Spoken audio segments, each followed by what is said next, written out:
Dear Gurudev, when Buddha gave a begging bowl to kings and princes, what kind of impact does this have on the consciousness for a seeker?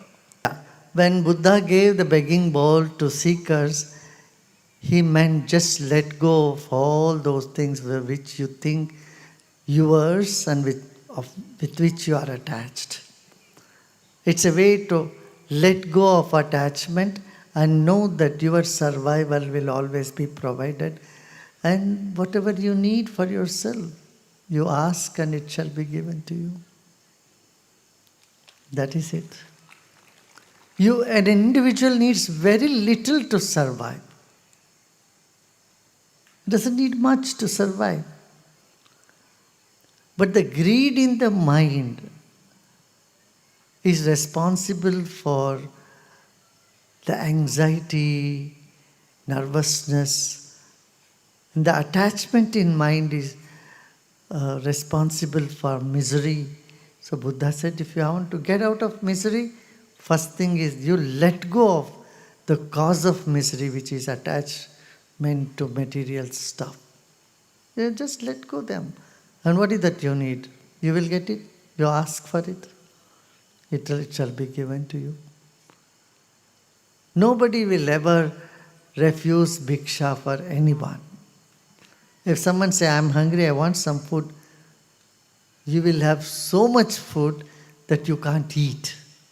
So many will be ready to give you food. So nobody goes out of hunger. And in those days when India was so prosperous, this was very normal. Yeah. Dear Gurudev, people worship Lord Shiva as Nada Bindu Kaladi. Could you please speak about this? Nada means sound, Bindu means light. And that which is the source of sound and light, that infinite space, which has no units, but which is the source of all units, all kalas, all aspects, specifications, divisions, which is the source of it, all that. That is Shiva Tattva. Energy is in a field. That field itself is Shiva, and the energy in the field is Shakti. So they are inseparable. And see, this is what the science also tells us today.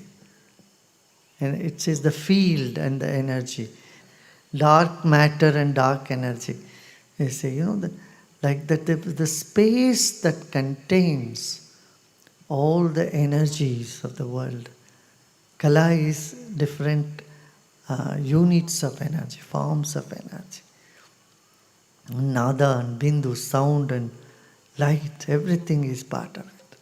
So the manifest universe springs from the unmanifest reality. That is what Shiva is. Dear Gurudev, you look after me so well. When are you going to look at me?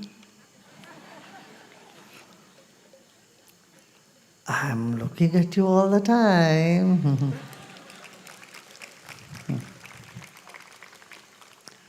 Gurudev, I came across your tweet on complaints. Gurudev, should we never complain at all?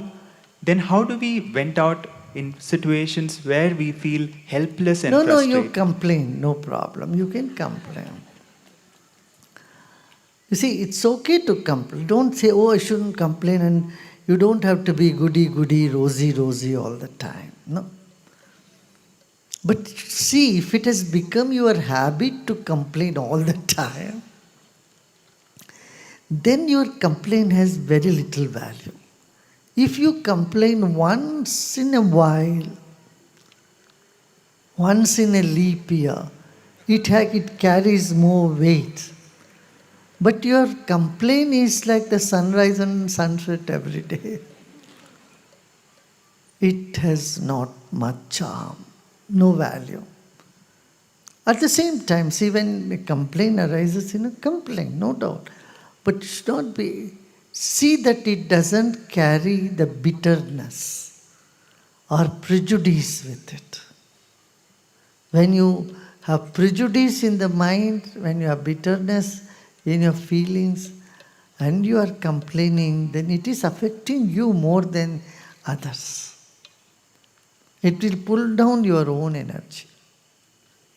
Because you are punishing yourself for someone else's imperfection.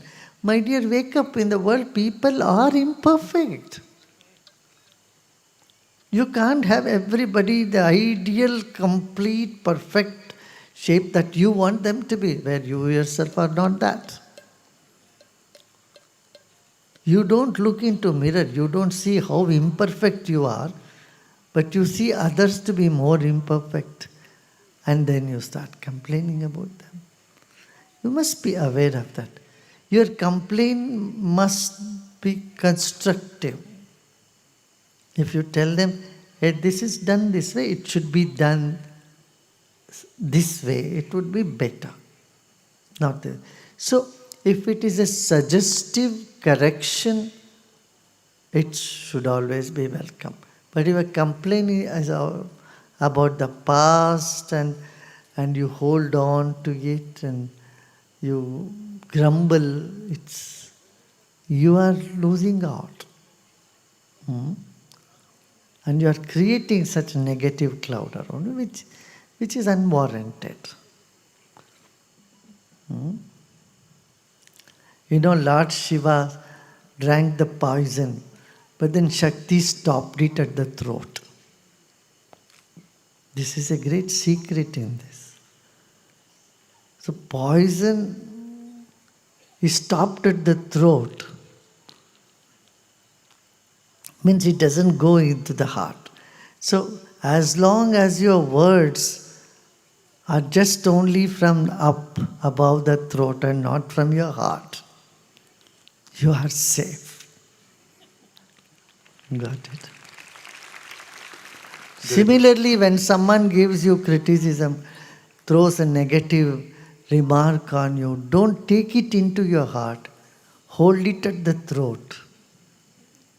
That is the beauty. Then you will say, oh, maybe there is something you can do about it. And you can do about it. Gurudev, I was reading about the 4 noble truths that were imparted by Lord Buddha. While it focuses a lot on how everything is misery, I was wondering if this knowledge was for that time or is it timeless? Does Vedanta philosophy also see everything as misery? No, Vedanta and Buddha's teaching are poles apart in one sense.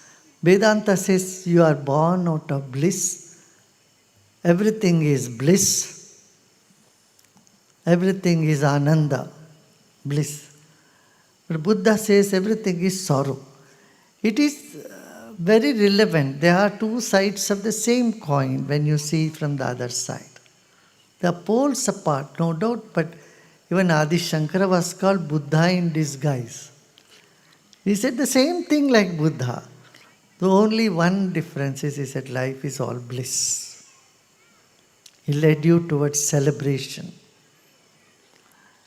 So, there is deep connection between Buddhism and Vedanta. At the same time, there is a sea of difference. So the difference is also such that it only glorifies the knowledge on both sides. That is why Lord Buddha was also respected by Sanatanis. And Lord Buddha respected the Devatas and the ancient rishis and philosophy also.